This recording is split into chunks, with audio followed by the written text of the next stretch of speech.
스포츠는 페어플레이가 담보되어야 합니다. 불타오르네.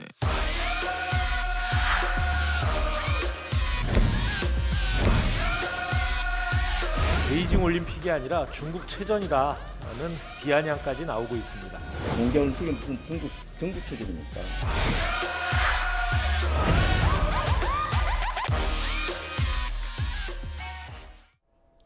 명쾌한 해설을 해주실 뉴스 전문가 두 분이 스튜디오에 나와 있습니다. 먼저 김효은 더불어민주당 선대위 대변인 나오셨습니다. 안녕하십니까? 안녕하십니까? 어서 오십시오. 자, 다음으로 윤희석 국민의힘 선대본 상임 공보특보 또 함께 하셨습니다. 어서 오십시오. 안녕하십니까?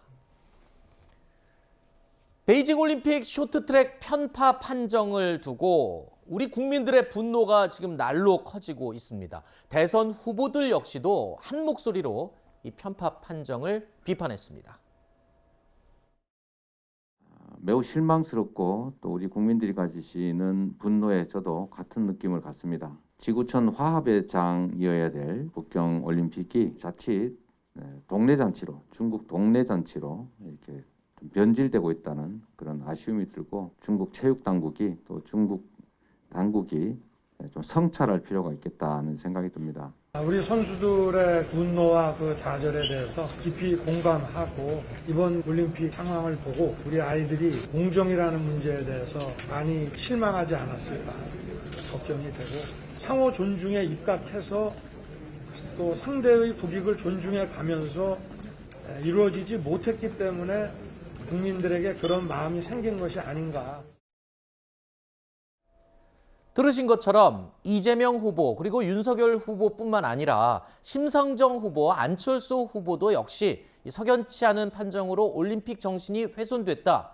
이 선수들의 땀과 노력이 중국의 더티한 판정으로 무너졌다라면서 강한 비판의 목소리를 함께 냈습니다. 자, 베이징 올림픽 이후에 반중 정서가 날로 커지고 있는 모양새인데요. 이 올림픽 판정 이슈가 지금 대선 이슈보다 더 부각되고 있는 그런 상황이 됐습니다. 그러다 보니까 이 대선을 앞두고 이 반중 정서 그리고 올림픽 이야기가 이 하나의 또 변수가 될 수 있다라는 분석이 나오고 있습니다. 일단은 온 국민들이 분노하고 있는 이 사안, 이 두 후보들 지금 가만히 있을 수가 없을 거예요. 4명의 후보 가운데 이제 두 후보라고 제가 말씀을 드립니다만. 네. 지금 참 이번 대선이 정말 예측 불허 대선이고 변수가 참 많은데요. 올림픽이 또 선거 대선의 변수가 하나 될 거라고는 생각을 못했죠. 왜냐하면 올림픽을 앞두고, 그러니까 대선을 앞두고 또 올림픽이 치러진 게 또 드문 경우니까요. 근데 사실 올림픽은 대부분 좀 긍정적으로 작용을 하거든요. 이제 우리 선수단의 활약에 대해서 국민들이 한 마음으로 응원을 하고 또 메달을 따면 뭔가 우리들의 어떤 국력을 확인하면서 그런 자리였는데 이번엔 정말 편파 판정으로 인해서 정말 국민들의 어떤 분노가 정말 이제 헤아리기 어려운 상황이 됐습니다. 중국이란 나라가 저 정도였나라는 거에 대해서 굉장히 국민들이 분노하고 있고요. 그거에 대해서 정말 그 국민들이 느끼는 감정은 정치인들도 똑같이 말하는 게 당연하죠. 그래서 이재명 후보도 정말 선수들의 그런 어떤 아픔이나 부상에 대해서 정말 그 아픔을 표현을 했고, 네. 그다음에 그 심판의 그 잘못된 판정에 대해서 국제중재재판소에 제소한 거에 대해서도 네.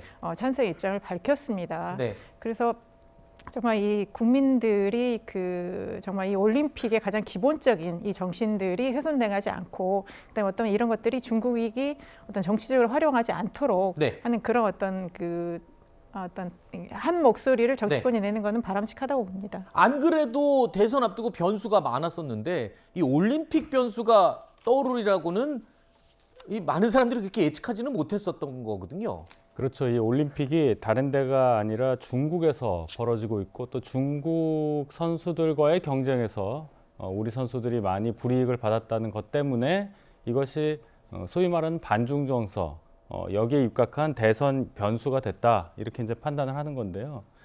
국민들께서 분노하시는 거 충분히 공감할 수 있는 일이고, 저희가 생각하는 것은 이렇습니다.